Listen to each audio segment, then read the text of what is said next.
Hey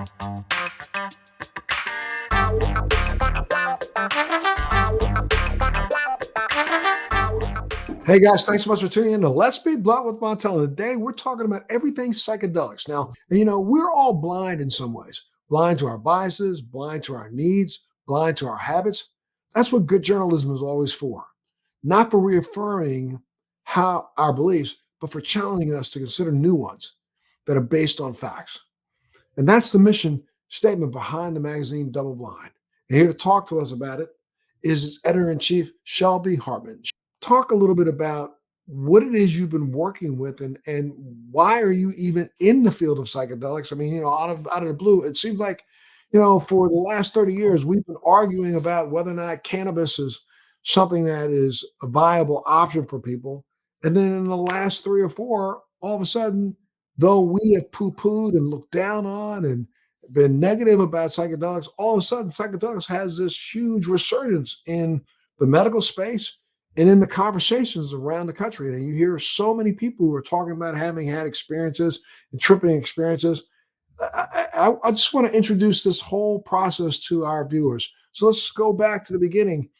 When did psychedelics kind of resurface in the conversations? Yeah, that's a good place to start. So, well, there's just so many different ways to answer this there's so many different ways to answer this question. There was a decades-long ban on research investigating the therapeutic potential of psychedelics following the Controlled Substances Act, which Richard Nixon signed into law in 1970. And then in the 1990s, Rick Strassman received approval by the FDA to research DMT. And that was kind of considered the birth of the quote unquote psychedelic renaissance, or all of this new research that's coming out showing that psychedelics have incredible potential to disrupt our current mental health paradigm. In the 2000s, there was another study that came out of Johns Hopkins University looking at psilocybin, which is the psychoactive component in psychedelic mushrooms, for depression and anxiety in terminally ill patients. And the results were miraculous. And so that inspired Michael Pollan, who you may know is a longtime journalist with The New Yorker and has several New York Times bestselling books, to write a long piece for The New Yorker called The Trip Treatment, looking at the promise of psychedelics for mental health. And I think that also was a really important catalyst in the cultural conversation around how we need to reframe these historically stigmatized substances. And when we look back now, a lot of people don't remember that, during I think it was the early mid 60s, maybe early late 60s, that our government actually was utilizing and studying psychedelics back then to be warfighting enhancement techniques and intelligence enhancement techniques, those kinds of things, right? Yeah, there was some research that was done by the CIA looking at LSD as a tool for mind control, which, as far as I'm aware, they, never ended up actually, implementing that in any kind of significant way. But I think at the time there was a lot of curiosity about these substances because they can shift your consciousness in such a unique way. So here comes Richard Nixon, and he, bans the research ability on that. We had already had banned the research on cannabis, and so no one researches it for a while. But legally, but there were small factions around the world taking a hard look at something that was, being consumed, and in several places around the world, not all psychedelics were judged the same and made illegal, because there were places around the world where psychedelics were part of religious practices. Is that not right? Yeah, so there's many different ways in which psychedelics have historically been used, and in which they continue to be used. And so there's the medical application of psychedelics in therapy. And psychedelics were used in therapy and also researched by scientists starting in around the 1950s in the United States. And then, of course, there's the longstanding religious and traditional use of what we call entheogenic, which is really just another word for psychedelic substances by indigenous communities. So, for example, ayahuasca has been used for generations by Amazonian groups. Iboga has been used in West Africa for a long time by the Bwiti. And of course, Native Americans here in North America have used peyote forever and ever as a part of their religion and spiritual global view of the planet. And I mean, now, even while Richard Nixon had kind of banned its research, there were places that still allowed for indigenous people in the country to go ahead and use that in their religious practices, correct? Or am I wrong? So there was a Supreme Court case which permitted Native Americans to use peyote for religious purposes. I can't remember when that was, but there was a period of time where Native Americans were technically not allowed to use peyote for religious use. It's not like they have always been granted a federal exemption from the Controlled Substances Act. And then the other group that is permitted in the United States to use psychedelics federally is the União de Vegetal, which is a Brazilian church which has been granted permission to use ayahuasca for religious purposes. Okay, so now here we are. It's 2020, and in the last few years, and I know this from my own personal experience, I've been just running into person after person after person after person who has taken a trip and asked me, have I prepared myself to do so, or am I about to do so? And it seems to be available again now because it is not. What's its status right now? Is it legal? Not legal? Inside, I guess in was it Idaho? One state this year legalized it, and I'm at a loss. Yeah, there's a lot going on in terms of psychedelic policy reform right now. Psychedelics are still federally illegal, just like cannabis. They're still LSD, psilocybin are still Schedule 1 substances on the Controlled Substances Act, which is the most highly restricted category, saying that they have a high potential for abuse and no medical use, which we know is not true. Same with cannabis. That being said, there's been some movement happening at the local level. So, as you mentioned, Oregon passed the very first bill legalizing medical psilocybin in November. And basically, what they did is this bill does is it legalizes psilocybin, the psychoactive component in psychedelic mushrooms, only in therapeutic context. So it's not like anyone is going to be able to just go trip and that's going to be legal, but they're setting up an actual infrastructure in the state of Oregon where people are going to be able to go just like they do in the clinical trials and have supportive trips with therapists.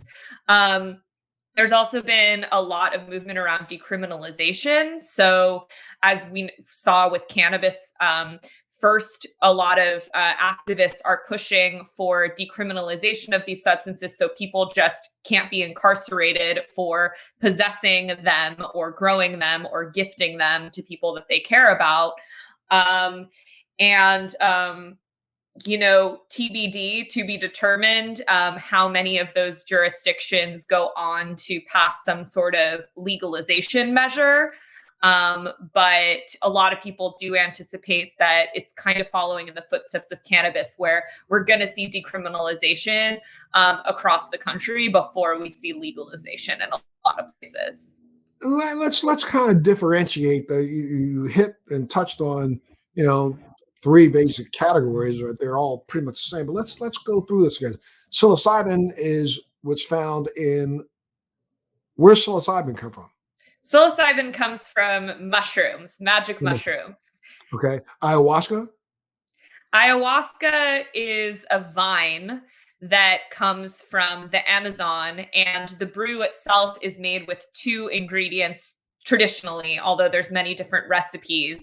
The vine and then a DMT containing leaf called chacruna. All right. Then LSD, is that not, that's a synthetic, right?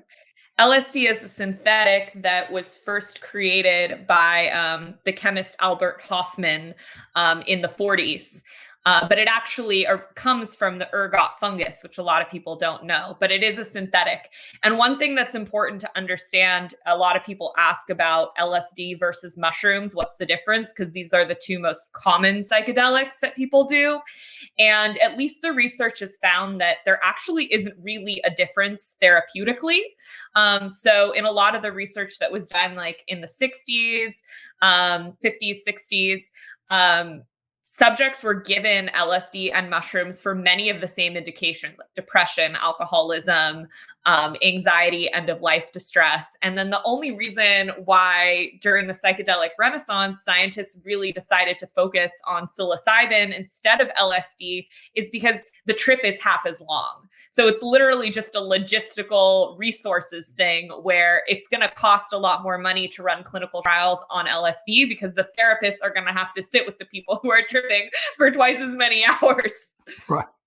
And then what about this supposed chemical that can be found sometimes on toads or on frogs? If you lick their back, there's something there. What is that?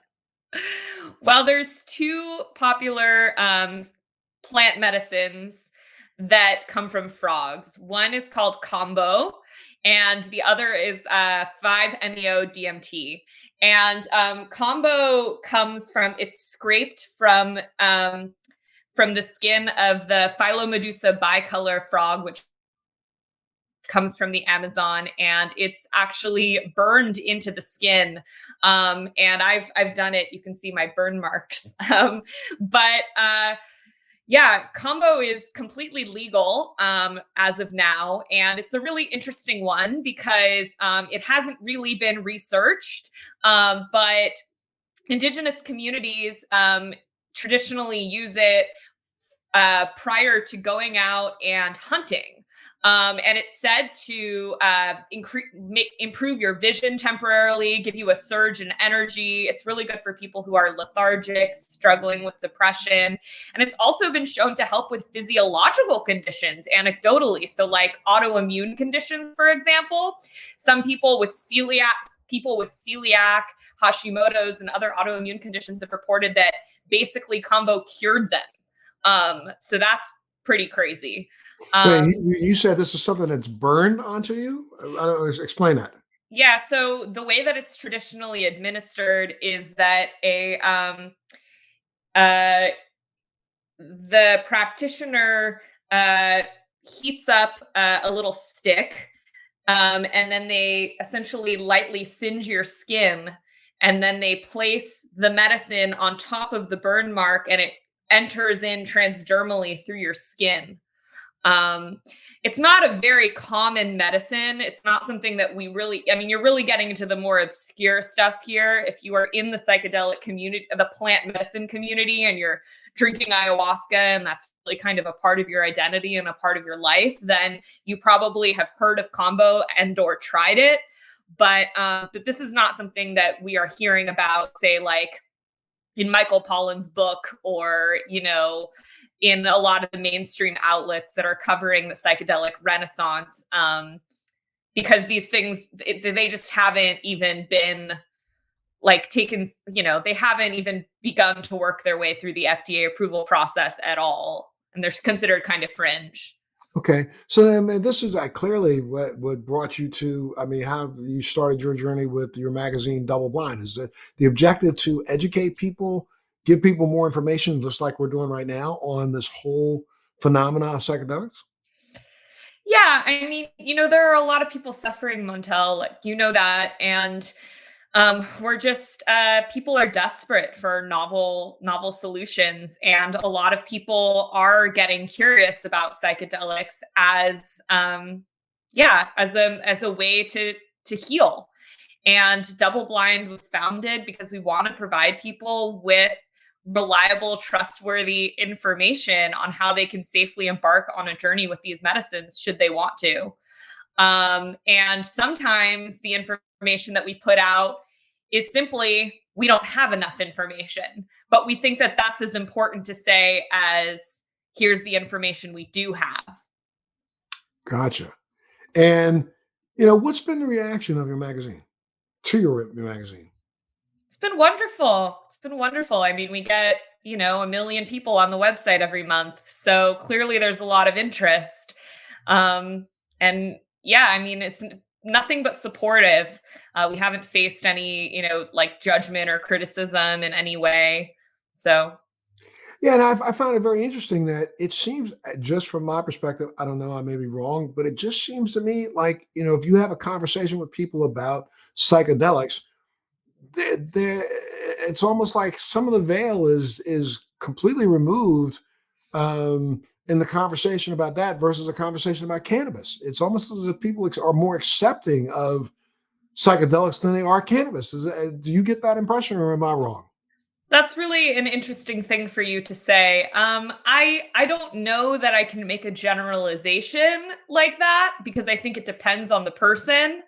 Um, I mean, for example, like I most recently lived in New Orleans before living in LA, and I can tell you in New Orleans, it's like, everyone, I mean, I don't want to say everyone is smoking weed, but like it's common to walk down the street and smell people smoking weed, and it's a part of the culture.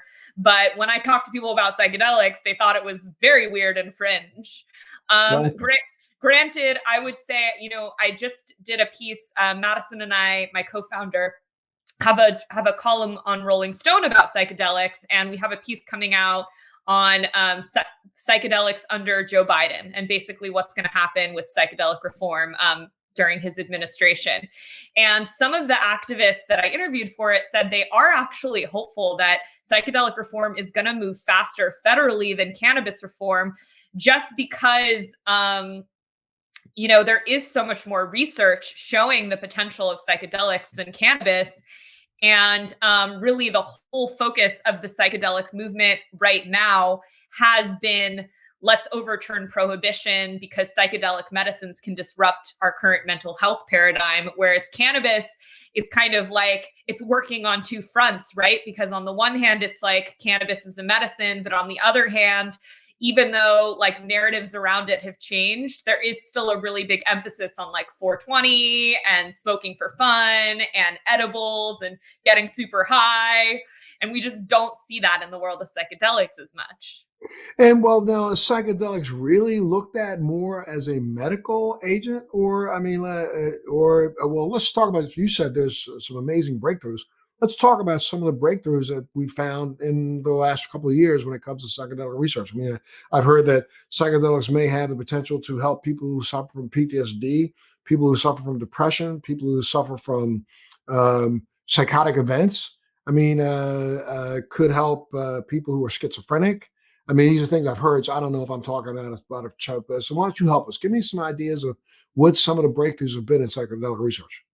Well, so an important disclaimer, I think, would be that the two conditions that psychedelics are not recommended for are schizophrenia and bipolar, as well as if you have any kind of family history of psychosis. So that's Right. not to say that there isn't a safe way for you to engage with psychedelics if you have one of those conditions, but just generally speaking, if you apply to a legal psychedelic retreat center outside of the country, for example, Synthesis in the Netherlands or the Temple of the Way of Light in the Amazon, they likely will not let you come if you have one of those conditions. So that's just an important disclaimer. Okay. Otherwise, psychedelics have shown promise for helping just about every mental health condition under the sun, which is hard to conceive of. The most rigorous research that we have is looking at MDMA, sometimes referred to as ecstasy, for post-traumatic stress disorder, and that will likely be legal in the next 4 to 5 years in therapeutic contexts. And oh yeah. No, I'm gonna say, is MDMA considered a psychedelic? Well, it depends on who you ask because Right. MDMA does function differently in the brain than a classic psychedelic like psilocybin or LSD. It does function different neurologically. That being said, some people will group it with a psychedelic because um, the the etymology of the term psychedelic actually means mind manifesting. And some people will say, as long as the substance is essentially bringing forth things that are in your unconscious that you didn't have access to before and helping you process those things, then it would be considered a psychedelic. So a big question too is cannabis a psychedelic? Right. I mean, it seems odd to me in a sense that when you say if you would take something that would open up access or areas of the brain that you had previously not had access to, but you would not be able to deal with those on your own, or are you capable of, I'm just asking, are you capable of tripping on your own and getting some benefit out of that trip by yourself? I mean, that's a really big question, and it's a really important one. So, Double Blind actually has a course called How to Use Psychedelics. And the whole point of it is to help folks decide what substance is right for them and if they aren't ready to trip by themselves. Or, I mean, this is to say that it's not a yes or a no answer. It depends on the person, it depends on their situation. If someone has a really serious mental health condition, for example, like a combat veteran who has post-traumatic stress disorder, or someone who has really debilitating depression, or anything really serious, I would not recommend that they trip by themselves. Absolutely not, because you want to have the support of someone if you start to get scared or if anything uncomfortable starts to happen. You just want to have someone there for you to support you. I think we spoke before when you did a podcast for us before, and I think I don't know if I mentioned it to you back then, but I can remember I'm a child of the '60s. I mean, I was born in '56 and grew up in the '60s, and way back when I was in high school and high school, these people used to run around with these little microdots. Matter of fact, there was like these little stickers that looked like cartoon characters that were remember those little what was that candy that you used to pull off of a strip of paper? It's an early '70s candy. And I'll never forget, I was at a party one night. This is in my junior year of high school, getting ready to go into my senior year, or was that my senior year? I think it was my junior year going into my senior year. And I was at a party one night, and someone had gone through and dosed about 20 people at this party. It probably was LSD at the time. I didn't know that. And I just remember that I am blessed to be alive today, because I remember when I finally, came to, I was, well, that's maybe I came to, but I came back to who I was and realized I was sitting on the roof of a friend of mine's house. The two of us were sitting up on the roof. I had no idea how I got in there. I remembered, along the way, there was one point in time where there were horns honking at me. So I know I must have been in the middle of a highway. And there was another thing I remember walking in and out of a store and being yelled at, but I can't remember what the store was. And then I just remembered looking up, and it was the sun was coming up, and I was on the roof of a house. And I will tell you that that was the most unnerving thing that I've ever experienced in my entire life. From spending time in the military and doing things that I did in the military, nothing in my world ever freaked me out as badly as that did. I think I was dosed. I'm pretty positive. And then later on, I mean, the next week, there were some people who were laughing at the fact that they knew who actually did it, who put it in the punch, and how we all got jacked up. But I just, in my entire then adult life, I was very fearful of anybody, and have been really very hesitant to even consider, ayahuasca or any of the other psychedelics, just because of that bad experience that I had. Mm. So now, and I'm not asking you to convince me, but why would I even want to do this? What is my reason for doing this? If I decided that I wanted to take a journey down, one of these psychedelic trails, why would I want to do that?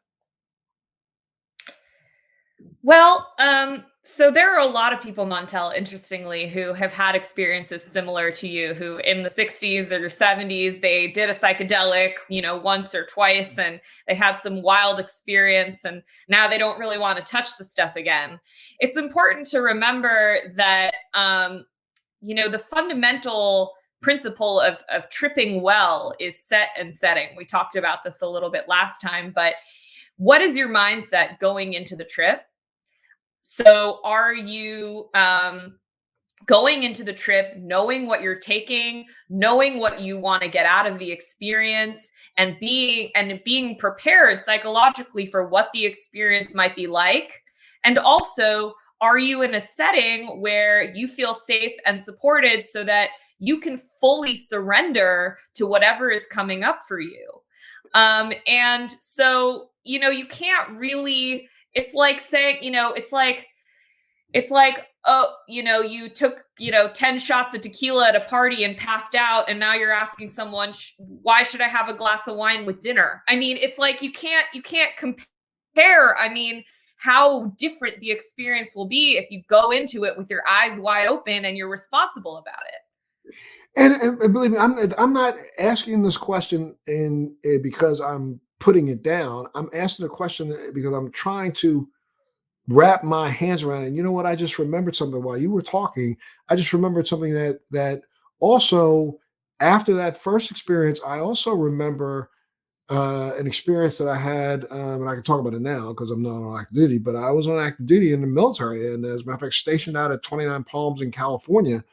And I remember meeting a guy who was a Native American who was a shaman who, at an event actually was cooking up some peyote. And, there were a group of us that literally, I think I had maybe this, I kind of faked it, but I had a little tiny sip. And I remember that experience was also something really kind of crazy, thinking that I remember again waking up in a convertible car with a few of my friends that had all done the same thing. And we kind of woke up and we're out in the middle of the desert. And, we never talked about it again. Nobody ever talked about it again. At that point in time, it wasn't necessarily technically illegal. So, I didn't want to go into questioning whether or not there was a smart thing or not to do. So my question becomes to you, it's like right now, where I am in my life, what would be a reason for me wanting to have this experience? I guess it'd be personal. I guess. Explain this to me. Yeah, it is very personal. And, we have a lot of journaling prompts that we encourage people to go through on their own in their own time, that are, in the course and also on our website. But, um, you know, I would say, firstly, you have to ask yourself, what am I looking to get out of this experience? What am I Right. hoping to get out of it? Is it healing? Is it growth? Is it just curiosity? You have to get really honest with yourself about, what am I seeking? Um, and read up as much as you can on double blind and on other sources about what the experience is said to be like, and if you think it's going to give you what it is that you're seeking. um and Jim Fadiman, who's a longtime psychedelic researcher and kind of considered the father of microdosing, someone asked him in one of our webinars, how do I know if I'm ready to trip? And he said, you're not. and If you ask the the question, Because you asked the question. And right? it's not to say that, you're not going to be afraid, because there's inevitably going to be some fear, because it's an unknown, right? And that's how humans work. When you step into an unknown experience, inevitably there's going to be some fear and some uncertainty, but you have to really separate out for yourself what is healthy fear. I'm Mhm. afraid because I'm a human and I'm about to experience something unknown. I'm afraid because I am not ready for this experience, or I am not fully wanting to commit to what this experience is. And then lastly, you have to ask yourself where you're at in your life, because psychedelics, they are extremely healing, but they don't always make your life easier right away, because sometimes, like I said, it does bring things to the surface that you haven't been wanting to look at. So, for example, you might realize, oh, I actually don't like my job, or I'm in a toxic relationship, or I really, it's time for me to move across the country. I mean, psychedelics have been known to fuel revelations about people's lives. And if you're not in a place where you're ready to have things shaken up and disrupted a little bit, then maybe it's not good timing. And now what's this idea that it can also again, I want to ask this question: the difference between microdosing, is it, how would I explain it? Is it similar to taking one hit or taking 10 hits? Meaning, somebody passes a joint around, you take one hit, you get just a little teeny high, and then you take three hits and you're blasted. Or is it the duration of the trip when you talk about microdosing? But what's this idea of microdosing a psychedelic for problem solving? Yeah, so I would say it's more akin to the former comparison, which is you take one hit and you get a little high, and then you take 10 hits and you get blasted off into the universe. Yeah. Um, the reason why it's different therapeutically is because, well, first of all, let's just back up a little bit. A microdose is 1/10 of a normal dose. So in the case of psilocybin mushrooms, a normal dose, like a full dose, if you're going to trip, is a minimum of a gram. And usually around like 2 to 3 grams is good. 5 grams or more is considered a really big dose, but some people can go up to 5 or more grams. A microdose is between zero point 0.1 and zero point 0.5 grams. So it's really just a tiny little bit of a mushroom. And same goes with LSD. It's just 1/10 of a dose. So So then anyway, would you even trip, or would you just have a euphoria? no. So Jim Fadiman says essentially if anything that feels like tripping is happening to you while you're microdosing, you are not microdosing. You should not see distortions, you should not like hear things that aren't there or see the light moving in a weird way or feel really you should be able to go about your day exactly how you normally do, except you're going to feel probably a little elevated, a little more happy, a little more focused. It doesn't do this for everyone, but like for a large majority of people, it really is just, they call it's like having a really good day when you microdose. But the thing about microdosing, like cannabis, is that it's really treating the symptoms. So you have to continually microdose to feel the effects and the benefits of it. Whereas with macrodosing, it's shown that you trip 2 or 3 times and essentially the way that your brain operates changes. And oftentimes people report that like their mental health condition is severely or significantly improved over a long period of time just from having those like 2 or 3 experiences. And that's why people say that, if they actually experience a macro dose, that it can be almost in some ways for some people, it can literally alleviate all the symptoms of PTSD or other symptoms of severe depression. Yeah, exactly. Wow. And what about this idea of microdosing to problem solve? Is it because of the feeling of euphoria? Is that what it is? Or the feeling of, like you said, having a really good day? So you're able to, solve problems that you couldn't consider solving beforehand. And then I've seen some of the materials that you provided about, people who have tripped and solved major problems. Yeah, I mean, so something that's important to understand is that we do have quite a bit of research at this point looking at macrodosing, but there's basically no research looking at microdosing. So we don't really understand how microdosing works. There are some researchers who don't even believe that it works very well at all, even though we have lots of anecdotal reports of people saying that it's changed their lives. So I couldn't tell you exactly like why microdosing makes people feel like they can problem solve better.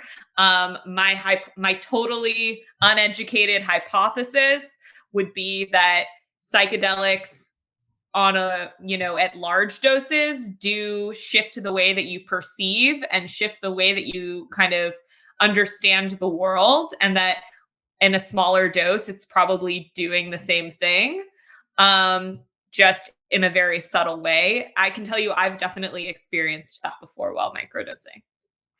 You've experienced what? Say that again. I have experienced,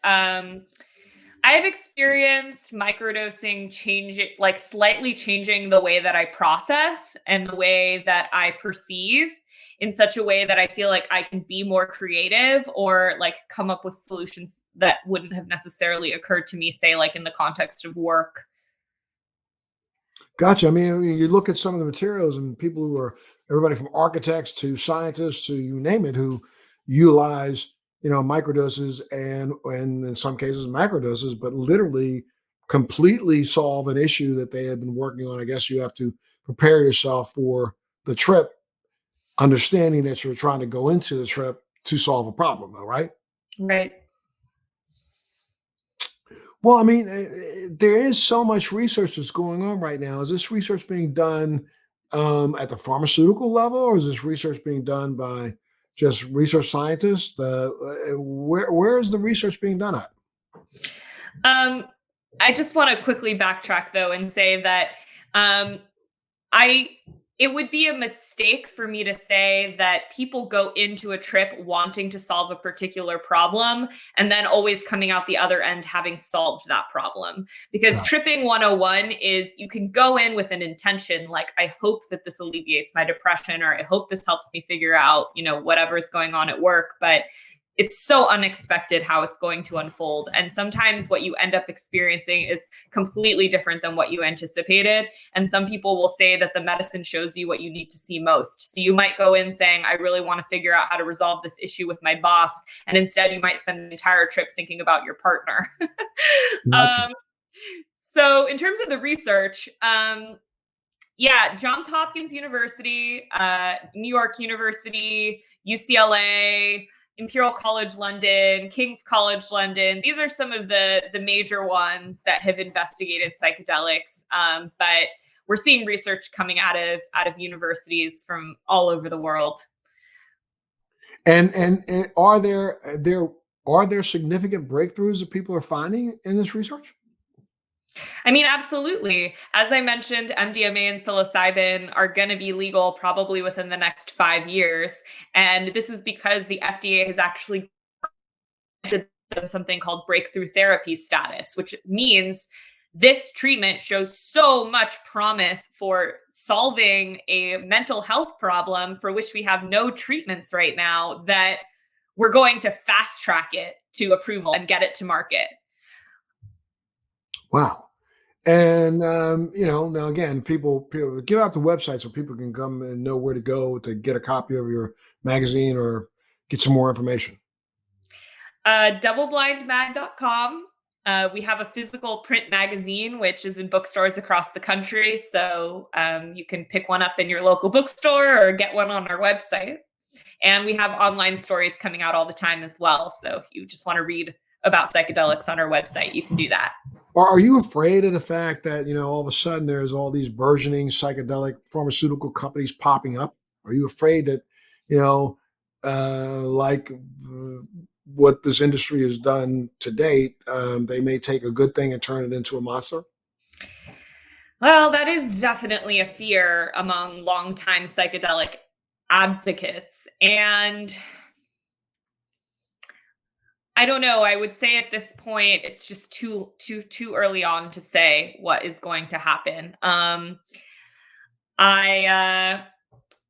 Yeah, it's too early on. There's a lot of capital coming into the space. More than $100 million last year came into psychedelic drug development, and there's more than a dozen companies at this point who are researching psychedelics and trying to get them through the FDA approval process. And Madison, my co-founder, and I can't even keep track of them all. It's like every day we get a press release about a new psychedelic company that's gone public in Canada that's looking at some kind of psychedelic we've never heard of for some indication we've never thought of. And really, I think the biggest question right now is, for these companies that actually do manage to succeed, of which there probably won't be many, because let's be real, I mean, many companies never make it out of what we call preclinical research and even get their compounds into humans. But for the ones who do manage to get all the way through the FDA approval process, the question is, are they going to center equity and access? What are their priorities? Are their priorities to make a ton of money? Or are there priorities to make sure that all the people who are suffering get access to these things? Of course, it has to do with money. I can't even imagine. I don't. It's you take a look at a lot of the companies that jumped in and threw a lot of big money into cannabis. They can talk all the smack and lies that they want, but this had to do with the bottom line, and that was increasing profits. So I just fear that what'll be the difference between those developed by some new pharmaceutical company and those being used by the shaman on a reservation somewhere or by a church somewhere. Yeah, I mean, you're really getting to the heart of what about you're really getting to the heart of dialogues that are happening within the psychedelic space right now, which is what, it's accepted at this point that psychedelics are going to be legal. It's absolutely going to happen in the next decade. The question is, what does that look like? And how do we learn from the mistakes that the cannabis industry made?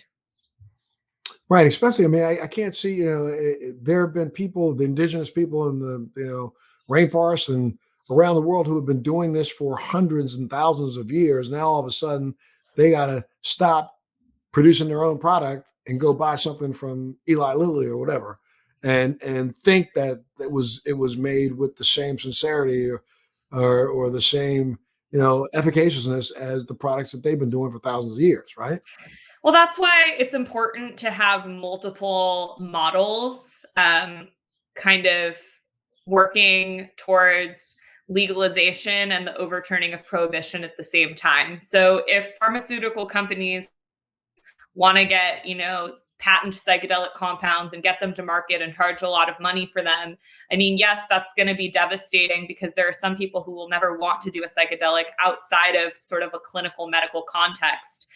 But if we also are having psychedelics decriminalized at the local level, which is allowing people to do home grows, and we also have, sort of an expansion of the Religious Freedom Restoration Act, which permits more people to use psychedelics legally in spiritual and ceremonial contexts, then at least there will be other ways that people can access these plants and fungi should they not have the resources to go through the FDA.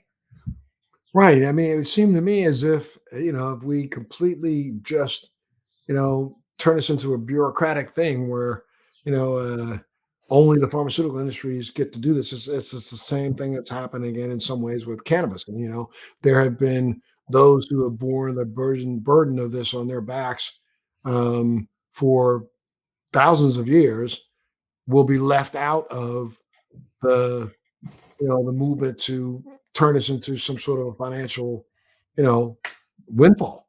Yeah, absolutely. This is this what you're speaking about is what we call sacred reciprocity. And sacred reciprocity is a concept that we talk about a lot at Double Blind, which essentially means how do we make sure that we are giving back to the indigenous communities who have sacrificed so much to preserve these plants and fungi for thousands of years? How do we build that into our business models from the get-go rather than having it be an afterthought, which is what happened in cannabis? Like by the time everyone really started talking about equity and access, it was too late because so much capital had already come into the industry and taken off. Right. Now, how do you predict things will happen here? You did say you think it'll be legal in the next 5 years, but that to me sounds like it would be illegal. It would be legal from again the pharmaceutical company standpoint, but not necessarily the Burning Man standpoint. Mhm. Yeah, so in the next 5 years, I was referring specifically to MDMA and psilocybin in therapeutic contexts. But I think that we'll continue to see decriminalization absolutely at the local level, which it'll be really interesting to see how that influences kind of like the home grow movement. Like there's already a burgeoning mushroom growing movement. Um, and then I think we're also going to probably see a number of states following in the footsteps of Oregon and trying to implement state legal psilocybin therapy programs. There's already since November been two bills announced, one in Florida and then one in Hawaii to try and legalize psilocybin therapy. And just one general question, because you are really the pulse of this movement in a sense. Nationally, what do we hear feedback from polls saying that over 90% of people in this country now, it's 90% plus, believe that medical cannabis should be made available to those patients who need to have it. And then there's a movement of or percentage somewhere above 70% of people in this country think that cannabis should be just made legal in the country. So where do you what do the numbers play out when it comes to psychedelics? Yeah, that's an interesting question. I don't know that there actually has been a nationwide poll looking at the acceptance of psychedelics. That's something I would really like to see. I would think that Um, I would think that it's almost one of those things that you really would have a tough time doing a nationwide poll because I'm not really sure if nationwide enough people are talking about it. Though the right. movement is building, I don't know if that's really hit a spot where I don't think I've seen a article or a news feed on this in the last year that I can remember.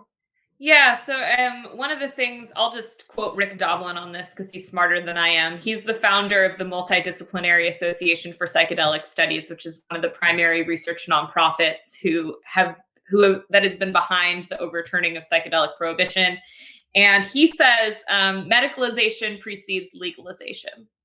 And so I think, and that public opinion or public acceptance also follows that same trajectory. So I think what we're going to see is, like I said, we're going to see decriminalization spread because there's just a growing understanding that at a minimum, people shouldn't be incarcerated for possessing drugs. And then after that, with the growing number of stories coming out in the news media and documentaries and shows on Netflix and stuff, talking about the transformative experiences that people have had on psychedelics, that more and more people kind of come around to the idea of them being medicalized. And then much, much further down the line, I really am not going to put a date on it now, we may see some kind of recreational paradigm, but no one's really thinking about that now.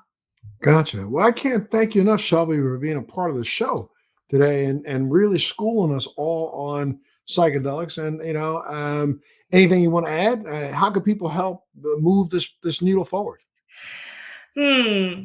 Well, if folks want to get involved in changing policy at the local level, the decriminalize movement that's taken the country by storm is called Decriminalized Nature, and you can find them on Instagram at Decriminalized Nature. But basically, they passed their first initiative in Oakland in 2019, and now there's literally more than 100 cities and counties, and also some cities and counties in Canada that are basically drafting up their own versions of this initiative and trying to get them onto the ballot or pass through city council. So if you want to get involved in psychedelic reform, I would just recommend checking out that group and seeing if there's already some movement in your city or county to try and overturn psychedelic prohibition. And if not, you can contact them and ask them how you can start your own group because they have a template for you to do that. And I'm sorry, before I let you go, I want to ask one question. In South America now, several places down there, they've set up these basically almost like ayahuasca tourism centers where people can come down and do a little ayahuasca tour. It sounds like a creation of Amsterdam, for psychedelics, and of course it starts the way outside of the United States. I'm not sure if I trust going overseas somewhere to trip out and with people I don't know. Oh, I mean, so I'm sorry to keep bringing up our course, but it's really designed for all of these sorts of questions. But we go over how to vet your psychedelic retreat center. But I would say there are some wonderful retreat centers, Montel, and I would not dismiss the idea of a retreat center. The Temple of the Way of Light, which is where I went outside of Iquitos, Peru, in the Amazon last February, is an amazing, amazing place. As I mentioned before, Synthesis, which is a psilocybin retreat center in the Netherlands, is also an amazing, amazing place. So obviously this is a serious thing and you want to make sure that you go somewhere that's trusted. But there are a lot of people doing this work with integrity because they know that there are a lot of people who are suffering who do not want to wait until this stuff gets approved by the FDA. Wow. Well, look, I can't thank you enough, Shelby, for being a part of free thinking, or really, let's be blunt with Montel today.